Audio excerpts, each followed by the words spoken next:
14 কোটি মুসলমানকে চ্যালেঞ্জ করছে। এই যে হিন্দুরা চট্টগ্রামে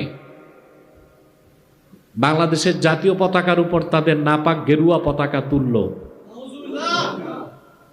আর বাংলাদেশের মাটিতে আলেম ওলামাকে চ্যালেঞ্জ করলো,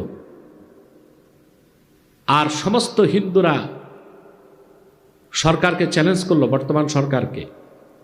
এ সাহস পেয়েছে তারা ওই সব শিথিলপন্থী মৌলবীদের কারণে, যারা হিন্দুদের পূজার মূর্তি নিয়ে কঠোরতার পথ বাদ দিয়া শিথিলতার পথকে বেছে নিয়েছে।